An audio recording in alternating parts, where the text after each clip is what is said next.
My sister called me a homewrecker at Thanksgiving dinner, not because I had an affair, not because I did anything to her marriage, but because I refused to keep paying the mortgage on a house that had my name on the deed and hers wasn't. Let me back up. My name is Cassandra. I'm 31 years old, and I've worked in real estate finance since I was 24. I know contracts. I know what signatures mean. I know what it means when your name is the only one on a loan document. That's not a small detail. That's everything. And the fact that my family never thought that would matter is exactly how we ended up where we did. 3 years ago, my parents came to me with a situation. My younger sister, Brianna, and her husband, Derek, wanted to buy a house. The problem was their credit. Derek had a bankruptcy on his record from a failed business, and Brianna had never built any real credit history of her own. They couldn't qualify for a mortgage together. The numbers just didn't work. My parents sat me down at the kitchen table, the same table where we had every serious family conversation growing up, and they explained it like it was the most natural thing in the world. You have good credit, my mother said. You have a stable income. If you put your name on the loan, they can get the house. It's just to help them get started. They'll make the payments. You won't have to do anything. My father nodded like this was already decided. It's family, he said. We help each other. I asked the obvious questions. What happens if they miss a payment? What happens if something goes wrong? My mother waved her hand. Brianna and Derek are responsible. They're not going to let anything fall apart. My father said, You're overthinking it. This is your sister. I want to be honest, here I did overthink it. I sat with it for 2 weeks. I talked to a colleague at work who specialized in exactly this kind of arrangement. She told me to get a written agreement, at minimum. Something that outlined Derek and Brianna's obligation to make payments, their intent to refinance within a defined timeline once Derek's credit recovered, and what would happen to my liability if they defaulted. I drafted something simple, 3 pages, nothing complicated. I brought it to my parents' house and explained what it was. My mother looked at it like I had handed her a subpoena. You want your sister to sign a contract? She said. Her voice had that particular tone, the one that meant I had done something embarrassing without realizing it. Brianna was in the kitchen. She came to the doorway and looked at the papers, and then looked at me. I can't believe you don't trust me, she said. Not angry. Worse, disappointed.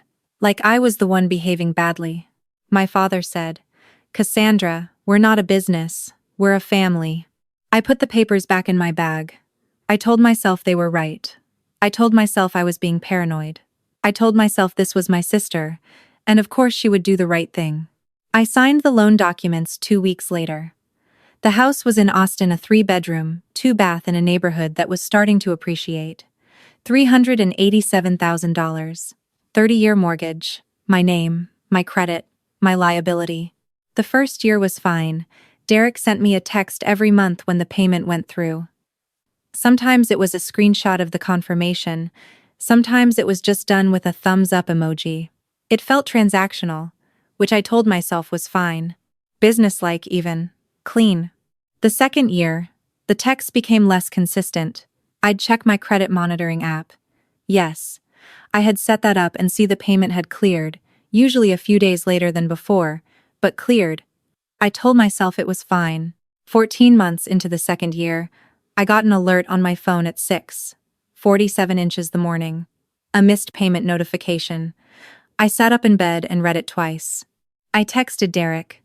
He responded 4 hours later. Sorry, had some cash flow issues this month. We'll catch it up next week. It was caught up 11 days late, after I sent 2 more texts and left 1 voicemail. It hit my credit report as a late payment.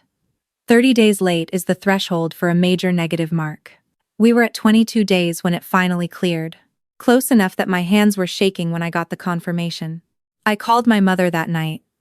I explained what had happened, what almost happened, and what it would mean for my credit if it happened again, and crossed that 30-day line. She listened quietly, and then said, They had a hard month. Everyone has hard months. Don't make this bigger than it is. I said, Mom, this is my credit score. This is my financial future. She said, and that's Brianna's home. Her children are going to grow up in that house. Try to have some compassion. I want to pause here and tell you something, because I think it matters. I was not trying to take anything from my sister. I was not trying to be difficult. I genuinely wanted the arrangement to work. But there is something that happens when you raise a concern in your family, and the concern gets turned around and placed back on you as a character flaw, as a sign that you are selfish, that you lack compassion, that you don't understand what family means. It teaches you to go quiet. And I went quiet. For another 8 months, I monitored that account the way some people monitor their health after a scare. Constantly. Obsessively. Every payment that cleared felt like a small reprieve. Every day that passed without an alert felt like a gift. Then my parents called me one Sunday afternoon, and my mother's voice had that careful, too casual tone that meant she was about to ask for something significant. "We've been thinking," she said, "that it would be so wonderful if Brianna and Derek could do some renovations. The kitchen really needs updating, and if they put money into the house, it builds equity for everyone." I said, "That sounds like their decision to make." "Well," she said, "the thing is, they'd need to take out a home equity line, and since you're on the mortgage—" "No," I said. Silence. Cassandra. "No," I said again. "I'm not taking on additional debt against that property. Absolutely not." My father got on the phone. He said I was being rigid. He said I wasn't thinking about the big picture. He said that Brianna and Derek had been responsible and had earned some trust. I said, "Dad, there was a late payment 8 months ago that almost hit my credit report. That's not the track record that earns a home equity line." He said, "You've never forgiven them for that." I said, "It's not about forgiveness. It's about financial exposure." The call ended badly. Over the following weeks, there was a coldness from my family that I can only describe as strategic. My mother's texts became shorter. Brianna stopped sending birthday wishes on social media. I was not explicitly told I had done anything wrong, but the temperature dropped, and I felt it every day. 4 months later, I found out through my cousin, not from my parents, not from Brianna, but from my cousin, who mentioned it offhandedly, at a family dinner. I almost didn't attend that Brianna and Derek had gone to a different lender and taken out a personal loan for the renovations. Used the equity in their house as informal collateral in the application process, even though legally, that equity belonged to me as much as to them since I was the mortgagee of record. I hired a real estate attorney the next week. Her name was Patricia, and she had 22 years of experience in exactly these situations, which she told me were more common than I'd think. She reviewed the mortgage documents, confirmed my name was the sole borrower, and told me my rights clearly. She also told me something I had suspected, but hadn't let myself fully form into a thought. I had no legal obligation to continue this arrangement indefinitely. The house wasn't Brianna's. Not legally. Brianna and Derek were occupants. I was the owner of record. "What are my options?" I asked. Patricia walked me through them. The cleanest path was to formally demand refinancing within a defined window if their credit had improved, and given 3 years of payments, mostly on time. There was a reasonable chance Derek could qualify now, possibly with Brianna as co-borrower. If they couldn't or wouldn't refinance, I had the right to initiate a sale. I did not want to sell the house. I want to be clear about that. I did not want my nephews, Brianna's 2 boys, 4 and 6 years old, who I adored, to be displaced. That was never the goal. The goal was a clean legal separation from a liability I had been carrying alone for 3 years, with no formal protection and increasing stress. I sent a formal letter through Patricia's office. It was professional and straightforward. It acknowledged the 3-year arrangement, noted that it had been the original intent for Brianna and Derek to refinance once Derek's credit recovered, and formally requested that they initiate the refinancing process within 90 days. My mother called me before Brianna did. She was not calm. "You sent lawyers after your sister," she said. I said, "I sent a letter requesting what we always discussed, that they refinance when the time was right. Derek's bankruptcy has been off his record for over a year. The time is right. You're going to destroy her family. I'm asking her to take ownership of something she's been living in for 3 years. That's not destruction, that's responsibility." This is because of that one late payment, my mother said. You have never let it go. I stopped trying to explain. There's a particular exhaustion that comes from having a financial conversation with someone who insists on reframing it as an emotional one. Every time I cited a legal fact, it became about my feelings. Every time I stated my rights, it became about my character. I had been having that conversation for 3 years, and I was done. Brianna called 2 days later. The conversation started quietly, almost reasonably. She said she understood the letter. She said they were looking into refinancing options. She said she appreciated that I had carried this for them. I felt something loosen in my chest. I thought, okay, we can do this like adults. Then she said, but you have to understand that if we can't refinance, you can't just take the house. Those are my kids' home. I said, Brianna, legally. I don't care about legally, she said, and her voice had shifted. I care about the fact that you are my sister and you are threatening my family over money. I said, I'm not threatening anyone. I'm asking to be released from a legal obligation I've carried alone for 3 years. You agreed to this, she said. You signed those papers. You can't just change your mind. The original understanding was always that you would refinance, I said. That's not me changing my mind. That's us fulfilling the original plan. She said some other things. Some of them I'm not going to repeat here because they were said in anger, and I don't think they represent who Brianna is at her best.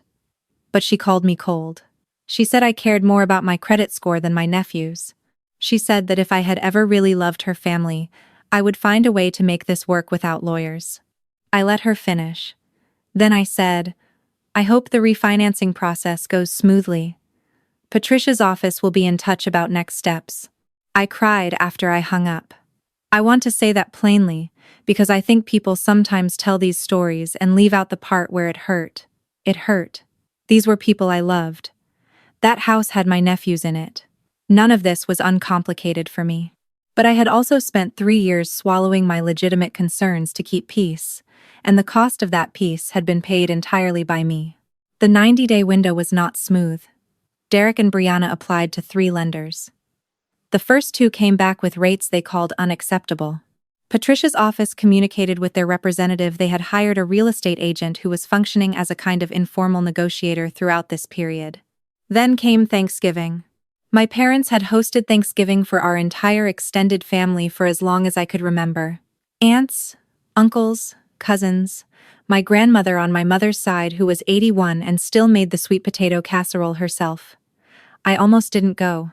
I had spent 6 weeks in a state of low-grade family Cold War, and the idea of sitting at that table with Brianna and Derek and my parents all knowing what was happening felt like voluntarily walking into a weather event.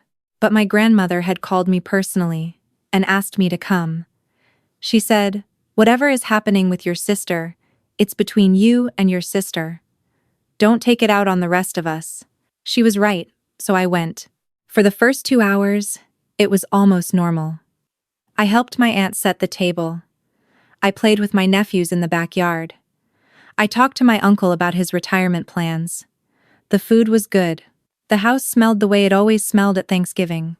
Then, during dessert, Derek made a comment. It was quiet, aimed at my father, but meant for the table. He said something about how some people let money change them.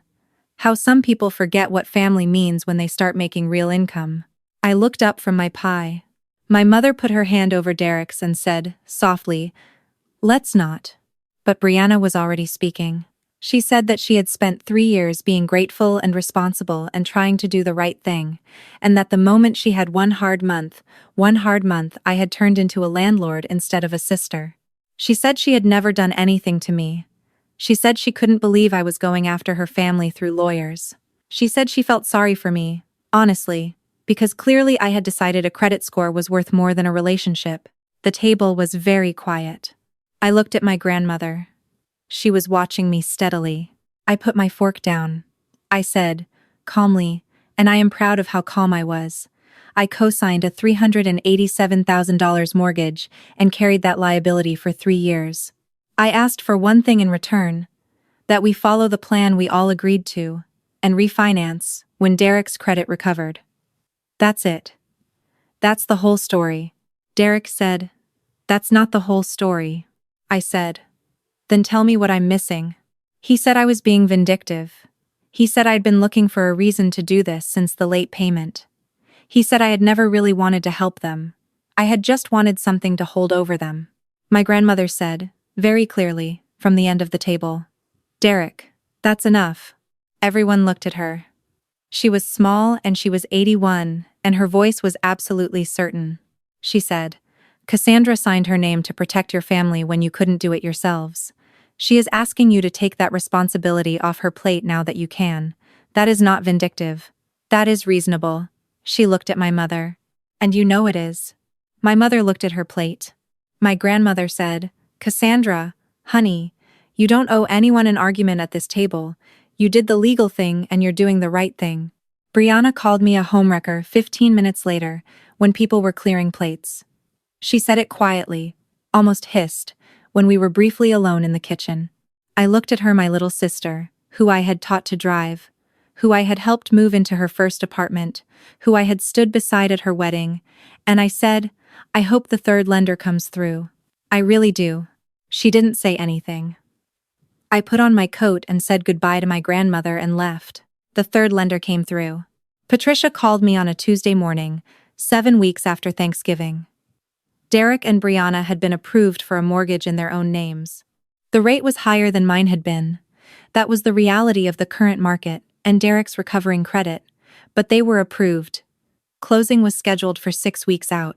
On the day of closing, I sat in Patricia's office and signed the documents that removed my name from the mortgage.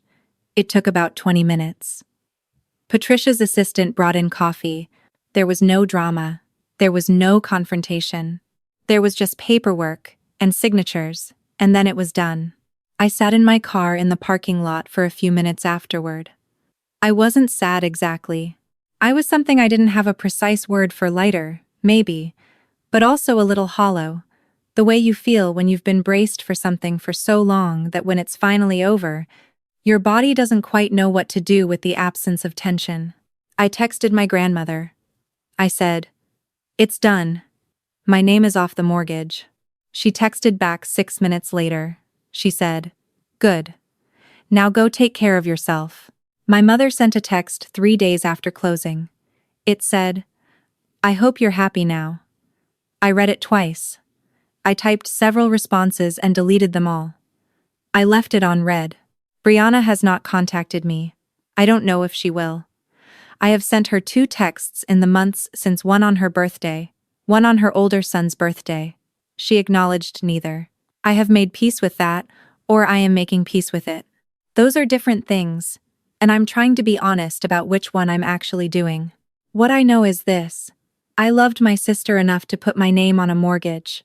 I loved her family enough to carry that exposure for 3 years. And I loved myself enough, finally, to ask for what had always been the plan. The people who matter in your life should be able to hold both of those things at once. They should be able to see that protecting yourself financially is not a betrayal of love. That having a contract isn't the same as not trusting someone, it's respecting the transaction enough to make it real.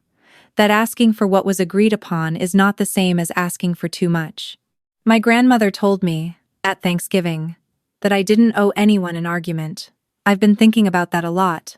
Not just about this situation, but about the years before it, the years I spent softening my concerns, swallowing my legitimate worry, going quiet so that everyone else could stay comfortable. I paid a price for that quiet. Not a catastrophic price, but a real one. If you are someone who has signed your name to protect someone you love, a mortgage, a loan, a lease, anything, please hear me when I say this. The paperwork is not the relationship. Protecting the paperwork is not destroying the relationship. If someone can only feel loved by you when you have no legal protection for yourself, that is not love asking for something. That is something else entirely. My credit score is excellent. My name is on exactly 1 mortgage, and it's mine. My apartment in Austin has big south-facing windows, and I drink my coffee by them every morning. Some days I miss my sister. Most days, actually. But I don't miss who I was when I was trying to keep the peace at any price. That version of me was very tired.